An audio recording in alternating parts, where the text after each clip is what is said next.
नमस्कार दोस्तों, आप लोग कैसे हैं। उम्मीद है कि आप लोग ठीक ही होंगे। मैं निशा यादव देख रहे हैं 100 तक, तो बहुत बहुत स्वागत बा। अगर आप लोग अभी तक 100 तक चैनल को सब्सक्राइब नहीं किए हैं तो नीचे के लाल बटन दबाकर चैनल सब्सक्राइब कर दीजिए और वीडियो को लाइक कर दीजिए। चलिए अब वीडियो स्टार्ट करते हैं। तो खेसारी लाल यादव जी, अमरपाली दुबे जी के फिल्म था आज की। खेसारी लाल यादव जी, अमरपाली दुबे जी के फिल्म था आज की। खेसारी लाल यादव जी, अमरपाली दुबे जी के सुपर डुपर हिट फिल्म आज की बिहार एवं झारखंड के सिनेमाघर में रिलीज किया जाएगा। खेसारी लाल यादव जी और अमरपाली दुबे जी के सुपर डुपर हिट फिल्म आज की बिहार एवं झारखंड के सिनेमाघर में रिलीज किया जाएगा।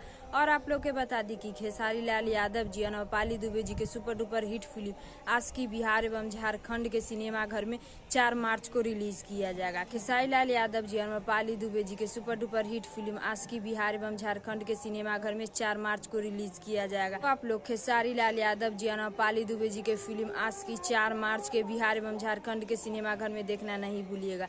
खेसारी लाल यादव जी, अमरपाली दुबे जी के फिल्म आज की बिहार एवं झारखंड के सिनेमाघर में 4 मार्च को देखना नहीं भूलिएगा। तो आप लोग को यही छोटा सा जानकारी बतावे के रहे। तो इस जानकारी के बारे में का राय बा, का विचार बा, नीचे कमेंट बॉक्स में बतलाएं। फिलहाल में इतने, फिर से मिलेंगे अगले वीडियो में। जय हिंद, जय भोजपुरी।